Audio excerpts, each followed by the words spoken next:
Merci Aurélien. Donc, je m'appelle Olivier Melvig, j'ai en charge l'équipe technique avant-vente ici en France pour les opérateurs et les entreprises. Je m'occupe aussi un petit peu de l'Espagne quand j'ai un peu de temps. Et je venais aujourd'hui, grâce à l'invitation d'Aurélien, vous présenter concrètement un petit peu ce qu'on peut voir aujourd'hui dans le monde du SDN et du NFV, à travers donc notamment un vendeur qui s'appelle Juniper, pour qui je travaille depuis 9 ans. N'hésitez pas à m'interrompre pour des questions. Pour la partie logistique, je vais devoir répéter la question. C'est pas plus mal, puisque comme ça, je suis sûr de l'avoir comprise ou non. Donc vous me direz dans ces cas-là si j'ai bien reformulé la question. Donc aujourd'hui, je vais vous parler de quoi? Aujourd'hui, ce qui se passe, c'est que beaucoup de mots, de grands mots, sont dans l'espace donc communautaire, qui sont principalement des mots comme automatisation, comme collaboration, comme évolution à grande échelle, comme voir plus loin, mais avoir de la flexibilité, être agile. Donc tous ces mots-là sont importants et vous allez voir aussi comment justement des solutions comme SDN et comme le NFV peuvent répondre aux attentes des utilisateurs et des entreprises opérateurs d'aujourd'hui et de demain, pourquoi pas. Quelques mots sur Juniper, qui on est, pour ceux qui ne nous connaissent pas. On couvre deux marchés principaux, entreprises et opérateurs. Donc on couvre des telcos jusqu'aux petits comptes entreprises PME s'ils sont intéressés par des technos chez nous, qui peuvent être du switching, du routing, de la sécurité. On construit nos propres ASIC, nos propres systèmes machines, et on fait notre propre OS aussi qui s'appelle Junos, qui permet notamment depuis 20 ans maintenant, puisque c'est notre 20e anniversaire, d'offrir aux opérateurs et aux clients entreprises la capacité d'utiliser leur réseau à très grande échelle et à très grande performance. Les challenges, quels sont-ils aujourd'hui? Beaucoup de questions sont autour de l'agilité, de l'automatisation, de pouvoir multiplexer les ressources qu'on a, de pouvoir aussi profiter du big data, de faire de la corrélation assez rapidement pour répondre à des attentes clients et d'épouser tout ce qui est mobilité, monde de la mobilité. Donc, on assiste vraiment à une transformation de l'IT vers de l'orchestration, vers de l'automatisation. Et au-delà de la partie infrastructure physique qui doit être le plus simple possible, le plus ouverte possible, on essaye de coller au-dessus des couches virtuelles qui aident justement à apporter tous ces messages. Les messages aussi de 2009, par exemple, c'était de se dire, on assiste à une migration. Aujourd'hui, elle est en cours. On prévoyait bizarrement sur cette étude en 2016 de passer de 30% à près de 71% dans le monde virtuel par rapport à la partie compute physique. C'est loin d'être le cas. Presque, on va dire, les 3/4 des entreprises aujourd'hui ont démarré cette numérisation, cette digitalisation de leur réseau, mais sont loin d'avoir atteint des capacités de virtualisation comme l'indiquaient les prédictions d'il y a quelques années. Ce qu'on fait chez Juniper, c'est vraiment proposer des choses simples, type des Lego. Donc c'est l'image des Lego, c'est-à-dire des building blocks qui vous permettent en fait de les enquiller ou non les uns avec les autres, d'en prendre un, pas l'autre, et à travers du coup cette possibilité d'imbriquer ces briques de Lego, que ce soit au niveau réseau ou au niveau virtuel, donc on va voir au niveau overlay, vous avez en fait une ouverture assez large des possibilités pour faire un réseau qui soit le plus simple, le plus ouvert et le plus intelligent possible. Donc ouvert, bien sûr, pour le fait que on utilise la plupart des standards du marché. Donc on n'enferme pas le client dans des solutions propriétaires. Simple, pour tout ce qui est mise en place, rapidement allumer une virtual machine, un switch, rapidement opérer, répliquer à l'infini des tâches sur votre réseau, le sécuriser de manière transparente ou non parce que votre DSI est à la ramasse, et derrière faire que ce réseau virtuel et physique soit au même rythme pour votre time to market, et donc qu'on ait suffisamment d'agilité pour répondre à tout ce qui est besoin, solutions métier d'aujourd'hui et de demain. J'en viens au SDN. Aujourd'hui, chez Juniper, le SDN, on le voit où? On le voit sur plusieurs domaines.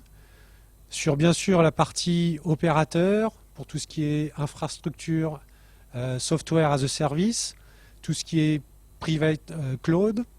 On le voit aussi dans le core, dans la partie WAN, où là, c'est un autre produit que je ne vais pas évoquer aujourd'hui, qu'on appelle Northstar chez nous, qui est différent de Contrail. Mais petit à petit, on est en train d'étudier comment faire qu'on n'ait plus qu'un seul outil SDN chez Juniper. Sur la partie Edge, donc tout ce qui est donc périphérie de réseau, regardez comment extraire un type de trafic, le faire passer dans des types de services, le remettre dans le réseau. Et puis bien sûr la partie cloud pour tout ce qui est donc automatisation et orchestration du cloud par rapport à la virtualisation du réseau qu'il y a derrière et la partie applicative que les clients vont chercher. Donc Northstar, je passe, mais clairement c'est un outil SDN qui permet de découvrir facilement la topologie de votre réseau WAN et de l'automatiser au maximum par des réactions à la demande ou non de mise en place de nouveaux liens réseau virtuels à travers la technologie notamment MPLS. Bonne transition d'ailleurs sur Juniper Contrail qui est basée, je vous l'ai expliqué en détail, sur la technologie MPLS qu'apporte Contrail. Contrail est un outil donc avant tout d'interprétation d'une couche d'abstraction de services au niveau du réseau. Ça va faire quoi? Ça va développer en fait tout ce qui est abstraction de votre chaîne de services, de vos services que vous voulez instancier dans votre réseau par des commandes réseau pour que les overlays se créent automatiquement, les interconnexions entre ces réseaux virtuels et physiques se créent automatiquement et que tout ce petit monde-là aussi puisse avoir la sécurité nécessaire en termes d'échange de trafic. Il apporte aussi une visibilité sur donc, la partie overlay, mais aussi underlay quand il s'agit d'équipements Juniper, pour troubleshooter en fait tout ce monde virtuel que vous créez à travers donc, SDN. C'est basé principalement sur OpenContrail. OpenContrail, c'est de l'open source, c'est disponible sur opencontrail.org. Vous pouvez en fait avoir le code source, le décortiquer comme vous voulez, prendre les modules que vous voulez et en faire ce que vous voulez par rapport à votre réflexion SDN.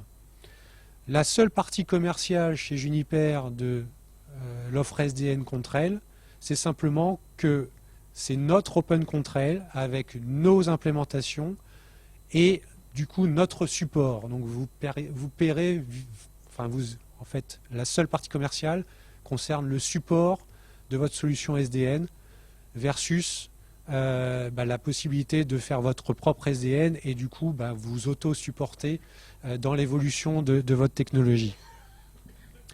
OpenContrail fait partie des industries donc ouvertes du marché.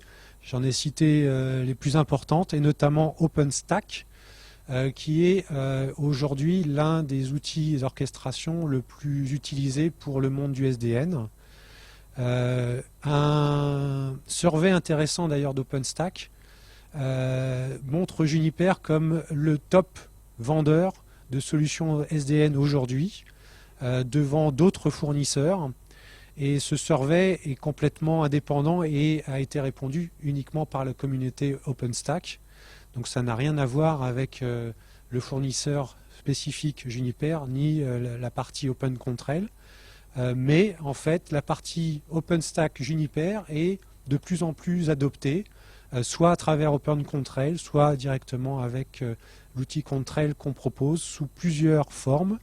Et l'évolution qu'on offre aujourd'hui est la suivante.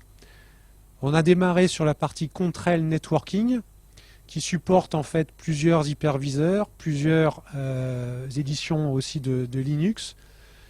OpenStack pour donc la partie orchestration, mais plusieurs vendeurs OpenStack. On travaille avec les Mirantis, les Canonical par exemple, les IBM, Red Hat aussi.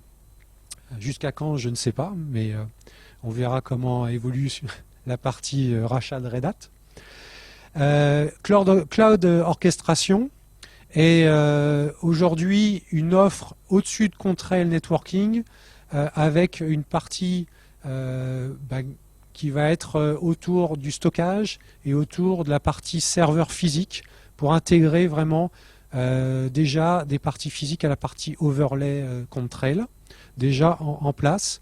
Et puis la partie Contrail Cloud Référence Architecture est simplement un package où on définit une bill of material, c'est-à-dire un rack spécifique, clé en main, pour mettre en place la solution SDN Cloud chez vous le plus rapidement possible. L'univers autour de Contrail, j'en ai parlé au niveau de la communauté OpenStack et des orchestrateurs OpenStack, mais c'est aussi au niveau NFV, des gens comme Hitachi, Akamai, Sandvine, Sonus, F5, donc des gens comme ça qui, à travers notre solution SDN, testent leurs fonctions virtuelles pour faire que dans des RFP demandés par des clients, ils soient capables d'être certifiés sur telle ou telle solution SDN et la capacité à développer du NFV par rapport à la demande client autour du load balancing, autour du CDN, autour du DPI, autour du mobile, du SBC si on prend Sonus. Donc des choses que Juniper ne fait pas et donc du coup à travers cet écosystème offre dans la solution NFV Contrail complète. Comment ça marche?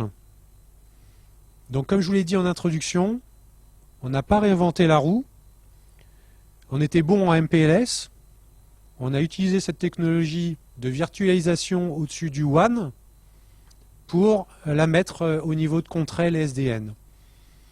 Donc Contrail SDN est un réseau overlay, essentiellement MPLS over GRE.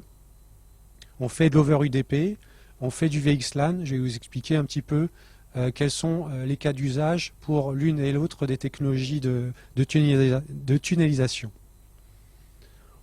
Quelques termes sur OpenStack si certains d'entre vous ne les connaissent pas, puisque je vais parler justement de comment Contrail s'interface avec OpenStack. Donc il y a une partie notamment à retenir, orchestration qui est HIT. L'horizon permet de donner une interface GUI à cet orchestrateur. Le compute de tout ce qui est instantiation de VM se fait à travers le module central Nova. Et puis autour de Nova, il y a des choses sur la partie Analytics, des choses sur la partie Storage, des choses sur la partie base repository des images.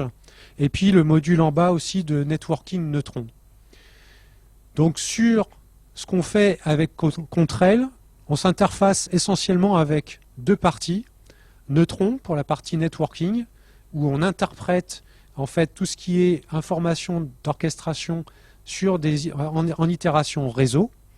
Et la partie Nova pour tout ce qui est instantiation de VM. Et ensuite pour les pousser sur le réseau de serveurs et d'hyperviseurs et les connecter à une partie importante des composantes de Contrail qui est le virtual router. Donc si on regarde les composants essentiels de Contrail, il y a le contrôleur qui va s'interfacer avec la partie orchestration, qui va être donc l'outil de management de tout l'overlay créé au niveau du réseau, qu'il soit virtuel ou physique. Donc là, vous avez un switch top of rack. Là, vous avez directement un serveur. Qu'est-ce qu'on va faire? À travers donc des protocoles standardisés, type XMPP, on va donc mettre en place une structure de virtual router dans notre hyperviseur pour interconnecter les virtual machines qui vont être créées dans ce même hyperviseur. De la même façon, on va discuter OVSDB pour en fait désencapsuler la partie overlay, notamment overlay VXLAN niveau 2, par rapport à tout ce qui est serveur physique connecté au switch derrière en VLAN IP traditionnel. Notre contrôleur est capable aussi de discuter du point de vue nord, est, ouest, avec du protocole BGP principalement. Et derrière ça, vous avez chacune des interops avec l'orchestrateur, avec le Tor, avec la partie hyperviseur qui est instanciée directement par ce contrôleur Contrail central. Contrôleur, tout comme autre partie qu'il y a dans Contrail, believe me, ça scale. C'est-à-dire qu'en termes d'échelle, vous montez vraiment en capacité et vous savez répliquer en fait vos contrôle nodes, vos configuration nodes, votre partie analytique et base de données autant que vous voulez par rapport à ce que vous voulez mettre en place comme networking SDN. Une chose importante par rapport au SDN, c'est l'interfaçage avec les autres mondes, c'est-à-dire le SDN vers l'IP niveau 2, le SDN vers l'IP niveau 3, le SDN vers un autre SDN, le SDN vers le WAN. Tous ces cas d'usage d'interconnexion sont importants dans la mise en place de votre SDN pour discuter avec le monde historique, le monde existant, et sortir de votre overlay, re-rentrer dans votre overlay par rapport au type de service que vous allez chercher ailleurs, le type d'information que vous allez chercher en dehors de cet overlay. Et pour ça, chez Juniper, on a deux types de gateway. L'une va adresser un des use cases qui est notre switch pour tout ce qui est overlay vers le niveau 2 IP. Et l'autre va adresser les autres use cases, tout ce qui est overlay vers un autre SDN, vers le WAN, vers le niveau 3 IP. Donc ce qu'il faut retenir basiquement sur Contrail et le SDN, c'est trois choses. 1. Les virtual machines, on va les instancier. Il va falloir les accoler à des réseaux virtuels, overlay, et ou non, pouvoir en sortir de cet overlay à travers des équipements dits passerelles. Et donc ces briques de Lego vont être, grâce à Contrail, construites comme vous voulez, interconnectées comme vous voulez, donc avec par exemple un réseau vert avec des VM qui discutent entre elles, qui discutent à travers une chaîne de services, par exemple du load balancing, du firewalling de sécurité avec le réseau rouge qui lui a un accès par exemple vers du L3 VPN, vers de l'Internet. Donc vous pouvez construire vraiment basiquement cette couche d'abstraction au-dessus dans votre orchestrateur et derrière, Contrail s'occupe de l'instancier au niveau itération réseau dans la partie serveur et switch ou routeur pour tout ce qui est passerelle. Des questions jusque-là? Ah, vous ne m'entendiez pas en fait parce qu'il y avait la clim. Quelques cas d'usage pour parler un peu plus concrètement de ce qui se passe dans le monde du SDN aujourd'hui et du NFV notamment, c'est-à-dire donc la partie mise en fonction virtuelle de votre réseau pour éviter un déploiement physique de ces fonctions-là. Le premier, c'est le Private Cloud. Ça, on n'y coupe pas. C'était le premier périmètre sur lequel finalement on a parlé du SDN pour rendre plus dynamique la partie réseau, notamment vis-à-vis de tout ce qui est applicatif, application métier construite sur des virtual machines derrière. Le deuxième use case, c'est d'étendre typiquement un réseau L3 VPN ou EVPN vers en fait différents sites, private cloud ou non, hybride ou non, et pouvoir en fait associer une qualité de service, une sécurité spécifique à ces différents services implémentés sur tout votre réseau WAN et cloud connecté.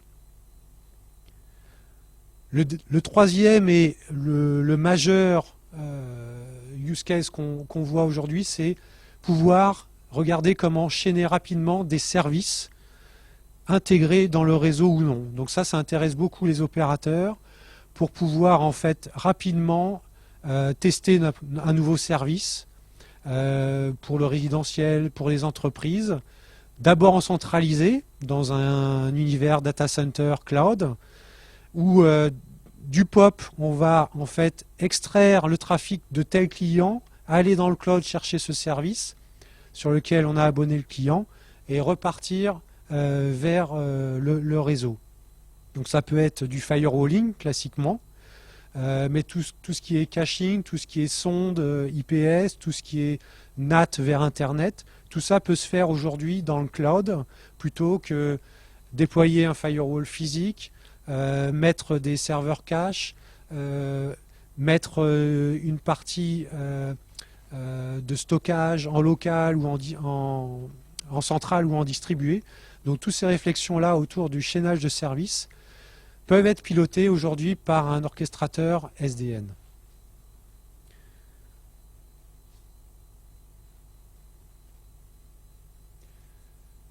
L'autre cas qu'on voit aussi poindre, c'est ce qu'on appelle le virtual CPE, c'est-à-dire la possibilité d'éviter de déployer un CPE physique dans les locaux d'une agence, dans les locaux d'un client, en faisant qu'un CPE basique vienne chercher simplement des services plus loin dans le réseau par rapport à un type d'abonnement, un type de workflow que le client donc a voulu souscrire auprès de l'opérateur notamment. Et notamment un exemple singulier que a démontré aussi notre partenaire IBM qui utilise Contrail derrière leur Smart Cloud Orchestrateur, c'est de chaîner plusieurs services par rapport à un client qui s'abonne à différents services qui sont dans un panel d'offres qui vont de services de sécurité, de services de voix sur IP, de Wi-Fi, de NAT, de DDoS, et du coup, il se retrouve simplement vis-à-vis d'un portail où il a juste à cliquer sur j'ajoute ou non tel service, et derrière, dès que c'est déployé, dès qu'il a cliqué OK, un déploiement se fait vers Contrail pour en fait coordonner et relier toute cette partie de service chaîné qu'on doit en fait donner à cet utilisateur distant, pour autant que tout soit finalement localisé dans un data center en termes de équipement SBC, équipement anti-DDoS, équipement contrôleur Wi-Fi, etc. Donc simplifier, comme je disais en introduction, automatiser, rendre flexible, agile, à la demande, les services que peuvent offrir ces opérateurs au client final, que ce soit une entreprise ou un client utilisateur résidentiel par exemple. L'extrapolation de cette partie virtuelle CPE est aujourd'hui aussi une réflexion par rapport à déployer des CPE type x86 capables d'héberger eux-mêmes des fonctions virtualisées NFV à la demande. Donc vous avez un boîtier CPE chez vous, dans une agence, qui est un serveur, et à travers le SDN, vous appelez ou non la distribution de ces services en local sur ce serveur pour le client donné. Donc ça, c'est ce qu'on appelle Universal CPE. Pourquoi? Parce que derrière, on peut mettre n'importe quel VNF dans ce CPE, les retirer, les ajouter. Tout dépend de la capacité simplement du serveur en question qui est déployé comme CPE chez le client. Donc vous avez des choses comme après l'optimisation de services à travers notamment un réseau opérateur mobile. Vous avez, suivant le client, vous tombez soit chez un client pro mobile, soit chez un client résidentiel, et vous avez accès ou non à tel type de service avancé. Et donc on extrait le trafic. Votre demande passe dans la partie service complexe de l'opérateur mobile pour y attacher les services que vous avez demandés, à la demande ou non, et on revient après dans le réseau. Oui?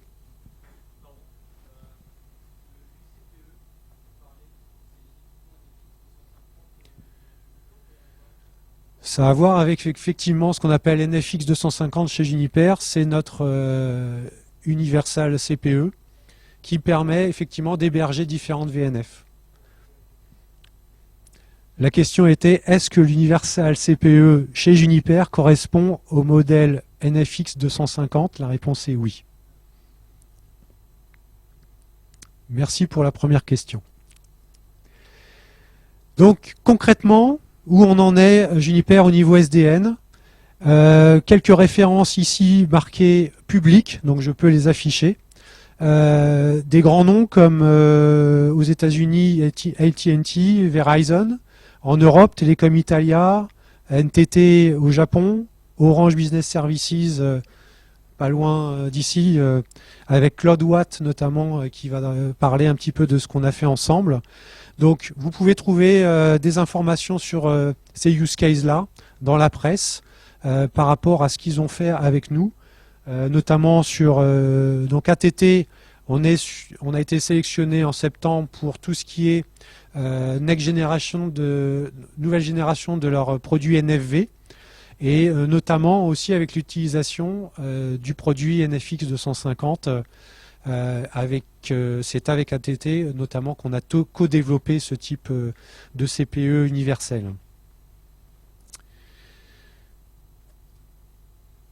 On passe à du concret en termes de démo. Je voulais vous montrer un petit peu qu'est-ce que c'est du point de vue interface Contrail. Donc pour éviter tout problème avec le réseau, je l'ai enregistré. Donc ça reste fluide, mais on est capable de vous le démontrer dans nos locaux à Neuilly si vous venez nous voir. Et chez vous, bien sûr, à distance, on a la capacité de rejouer ce type de démonstration.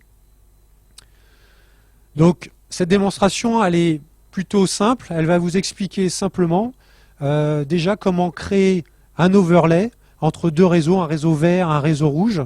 Donc là, je me connecte sur OpenStack et l'interface GUI Contrail. Et la première étape va être de créer ce réseau vert et y attacher des virtual machines. Donc comment je fais ça? Sur Contrail, je commence à créer mon réseau vert. Le réseau vert, donc je le nomme réseau vert.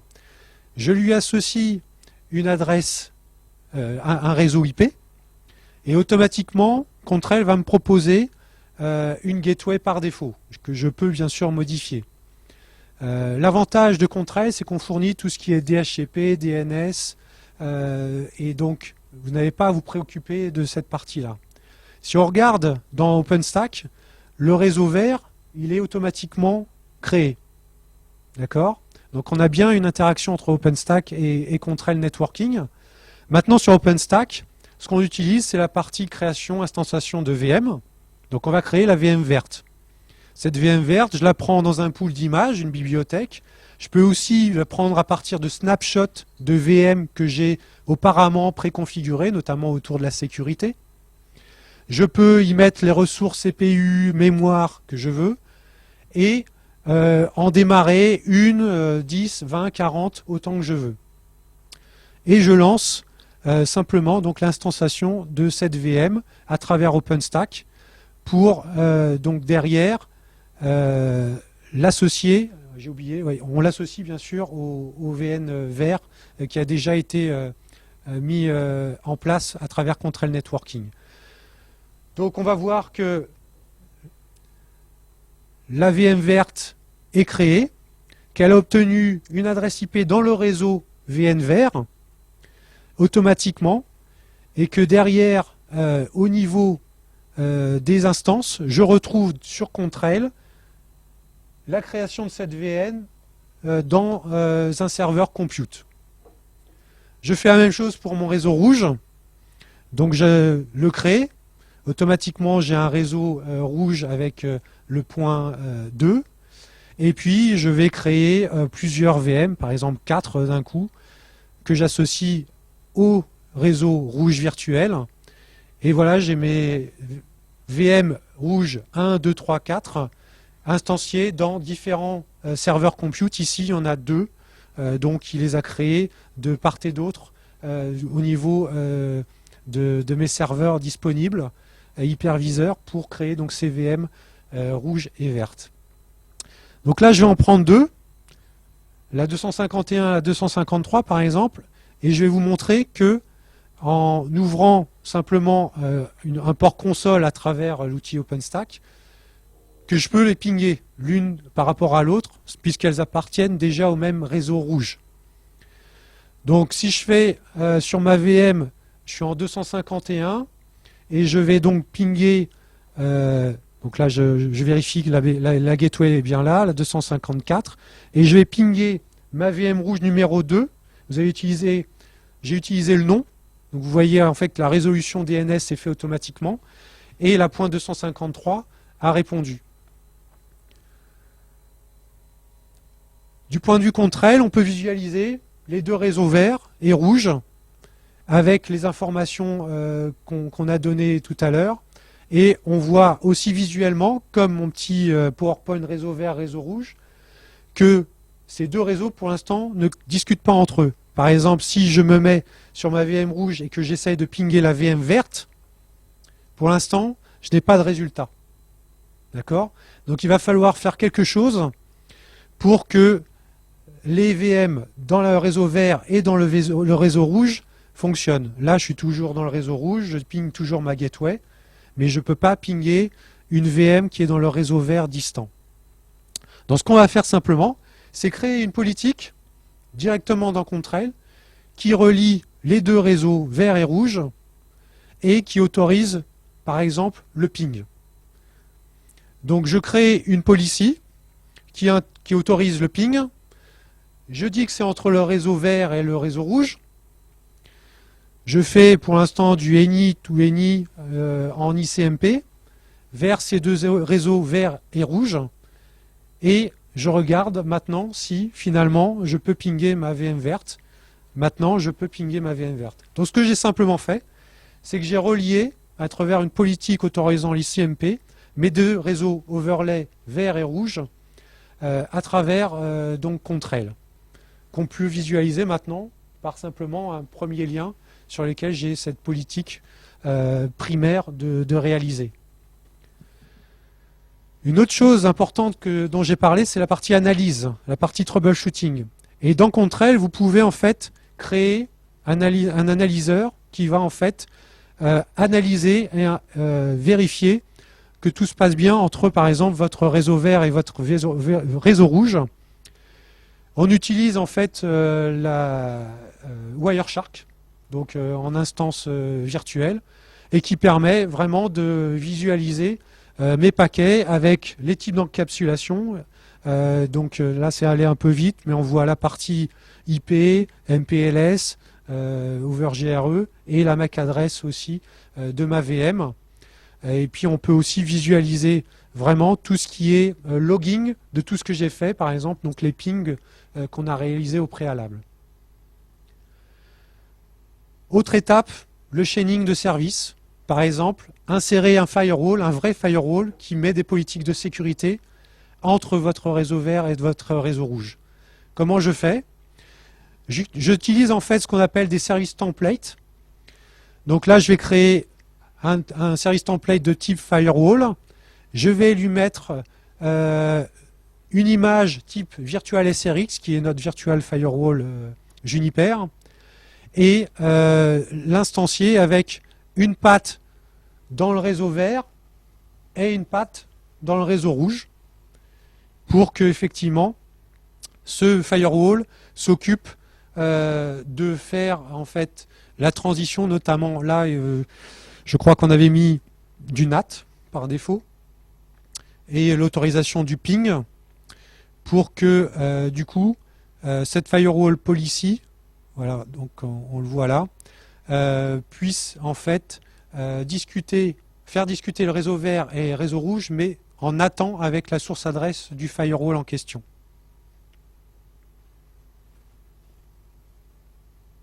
Je crée ma policy de firewall entre réseau vert et réseau rouge. J'associe le template firewall VSRX.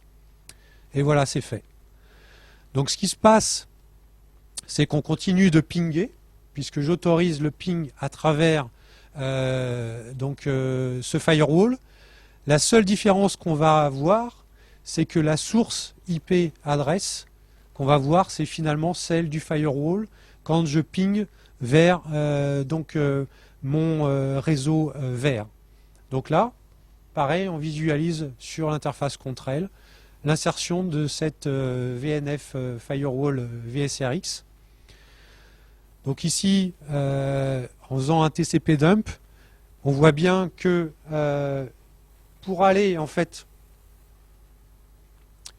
j'étais obligé de faire vite pour la démo, mais on voit bien en fait que la source IP est celle du firewall et non pas de la VM rouge qui ping la VM verte. Dernière étape, comment sortir de cet overlay? Par une passerelle. Chez nous, ça s'appelle un routeur MX. Donc ce routeur MX, qu'est-ce qu'il a? Il a en fait une politique de routage, donc un groupe qu'on a appelé SDN Contrail, dans lequel en fait on a une routing instance VRF Customer qu'on va en fait connecter au réseau rouge. Pour l'instant, si on regarde en fait la partie table de routage de cette instance, on n'a que les routes locales, 10 quelque chose. On n'a pas de 192.168 qui correspondrait notamment au VM du réseau rouge.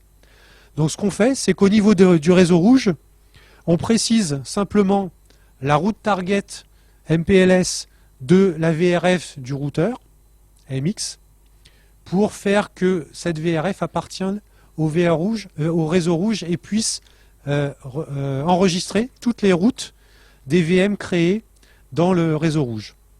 Donc si je regarde maintenant la route table, je vois en fait que plusieurs /32 sont apparus qui correspondent à chacune des VM, les 4 VM rouges que j'ai instanciés et raccordés à mon réseau overlay rouge. Voilà pour la démonstration, ce qui m'a permis en même temps de pouvoir parler dans le micro. J'avais une main, je n'avais pas prévu ça. Est-ce qu'il y a des questions?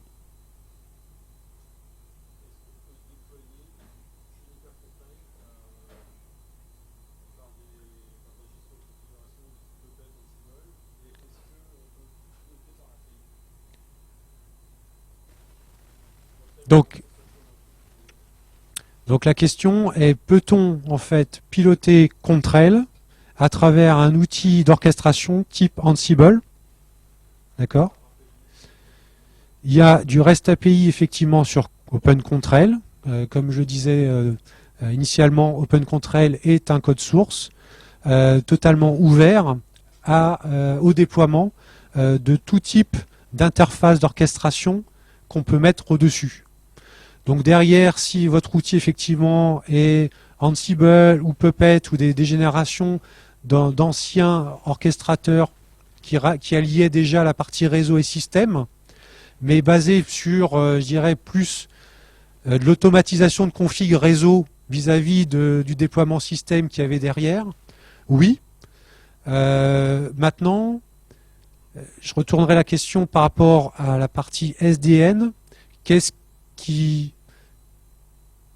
qui ferait qu'il y aurait un intérêt à le connecter à Contrail, puisque déjà nos équipements, par exemple Juniper, s'interface directement avec Ansible, puisqu'on a du PyEasy, donc la partie Python Easy, qui permet de récupérer la partie réflexion de commande en ligne et l'interpréter en local sur le routeur par rapport à ce qui était défini dans un fichier YAML ou dans des commandes Python directement à travers Ansible.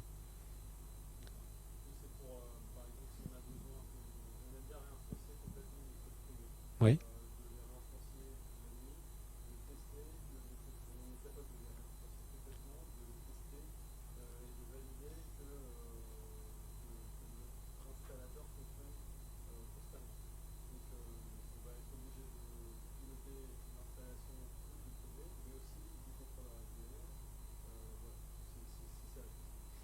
Donc pilote. Alors la question c'est donc la question est, peut-on du coup remettre en fonction le contrôleur SDN, c'est ça, à travers la commande Ansible, c'est-à-dire réinstancier tout ce qui est chez nous control node, configuration node, compute node. D'accord. Je pense que la réponse est oui. Je vois des experts qui me disent oui. Donc je peux dire oui. Oui.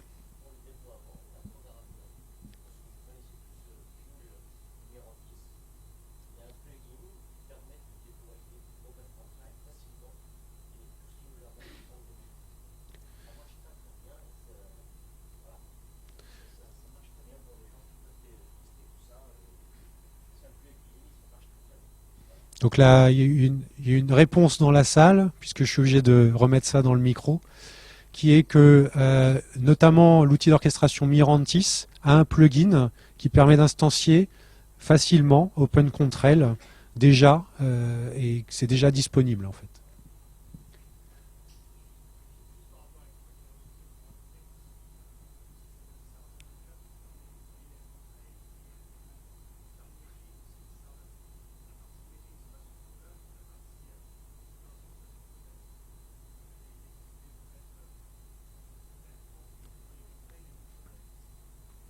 Donc dans Contrail Cloud, maintenant on a effectivement la partie Server Manager.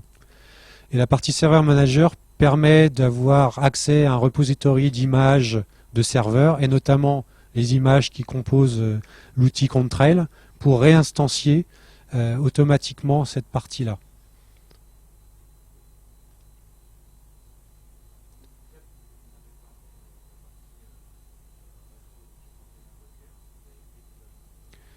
Donc la question que j'essaie de traduire, c'est est-ce que OpenContrel en fait supporte la partie container type Docker?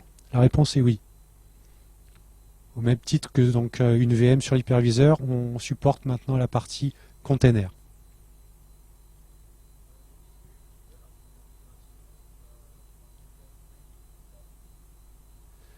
Alors la partie intégration entre Contrail et CloudStack existe, mais c'est plutôt OpenStack, comme je disais en introduction, qui est mis en avant. Mais effectivement, au tout départ de Contrail, ces deux acteurs d'orchestration avaient été perçus comme, je dirais, le b.a.-ba pour supporter au-dessus de Contrail donc la partie orchestration à la fois d'OpenStack et de CloudStack.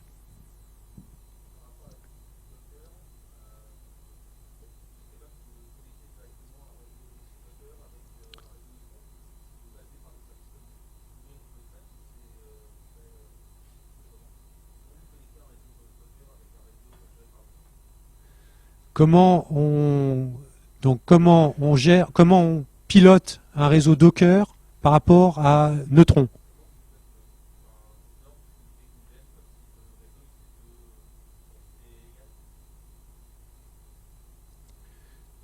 Comment on fait discuter un container Docker avec le reste de l'overlay de VM ou des serveurs physiques?